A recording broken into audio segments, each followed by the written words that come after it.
It's tomato time. The weather's gonna break very soon. We'll be out of this cold, windy spring, and I just wanna give you a few tips on planting tomatoes. The first thing is sun for tomatoes. They love the sun. They produce better in full sun. Full sun is 8 hours or more a day. That's very important. The next thing is spacing. When you're deciding how many tomatoes that you want to plant, each tomato takes about a 2 foot by 2 foot space. That's important because then they have the proper aeration, they have room to grow and breathe, and if they don't have room to breathe, then that invites a lot of fungus and disease later on in the season. So you want to really scope out your space and make sure you have enough room for as many tomatoes as you want. You can also plant tomatoes in containers, so you can utilize your deck space, you can utilize your driveway space, so it doesn't necessarily have to be in your garden bed or your raised gardens. You can do tomatoes in pots. The next thing is picking out your tomatoes.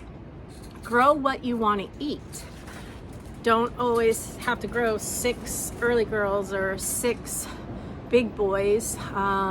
You like cherry tomatoes, grow a couple cherry tomatoes, 1 cherry tomato, 1 slicing tomato, 1 big heirloom tomato, a tomato for your salads.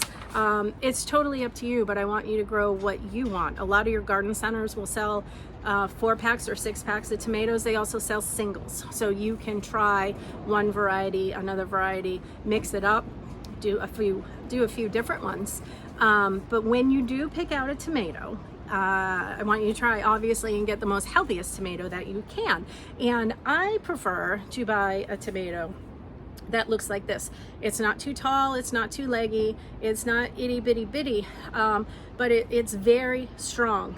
I also don't mind buying a tomato that's this short. That's okay because she's still really, really strong. What I try to avoid are tomatoes that look like this. This guy is already huge, established. The roots are growing out of the pot. He can be revived, and if you have no choice and you have to buy a tomato like this, please do. When you pull them out of the pot, squeeze your pot, and then I want you to score these roots, break them apart a little bit, okay? And then break off a couple of these bottom branches and plant your tomato right up to the next leaf here.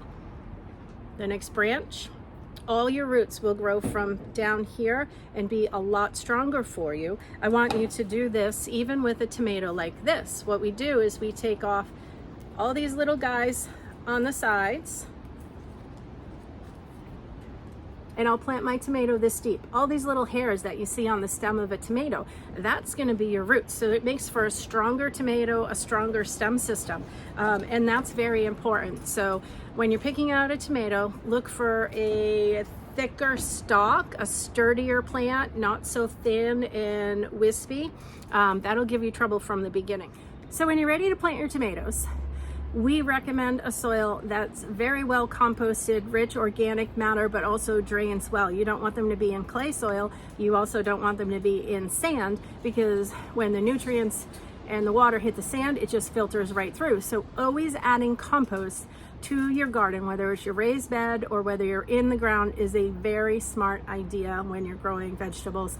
We like to use Costa Maine products. If you're doing a raised bed, there's a Costa Maine raised bed mix. They also have a garden soil that is full of nutrients and compost, and we love to use that. So please amend your soil and make sure that they have enough nutrients in the soil. When you plant your tomatoes, the next thing I love to recommend is, once they're in the ground, is to immediately stake them. Whether you use a tomato cage, we're all familiar with these guys, or you use a garden stake. Stake them early before they have weeks and months to grow, because once they eventually do need a stake in the summertime, you're driving that stake into the ground, into their root system, and you could stress them out a little bit. So I love to stake my tomatoes right after I plant them, so then I don't have to fight with branches and flowers and tomatoes. Totally up to you which one you want to use. I prefer a hardwood stake. It's sturdier than a tomato cage because a lot of your tomatoes will get 5 or 6 feet tall, and they get too heavy when they get the fruit on them, and then they start to tilt the cage anyway, and I end up using a hardwood stake. So it's your preference. I start with a hardwood stake, and as it grows, I twine it. I like to use this stretchy plastic tape instead of garden twine or regular twist ties, because the twist ties have wire, and sometimes if you twist too tight, it'll slice the branches. So I do that. Once you have your tomatoes all planted, water is the next step. Obviously, they need a lot of water to grow. It's recommended 1 inch to 1.5 to 2 inches per week, depending on how dry it is. So give them a good soak. I also highly recommend soaking the ground, not washing the plant with the water wand. Water that stays on the plant's leaves and doesn't have a chance to dry also invites fungus and disease. So I always water the ground. I let it puddle up and seep in, and then I'll let it puddle up one more time and seep into the ground. I do this once or twice a week. So if you have any questions about planting tomatoes or choosing the tomatoes that are right for you, give your local garden centers and hardware stores a chance. That's why we're here, and experiment a little bit. Okay, try a new flavor this year that you've never tried. Try a new cherry, a black cherry, an indigo blue, or a different heirloom like a pineapple or Mr. Stripey. Try something different, plant your regulars, add another one. Happy planting.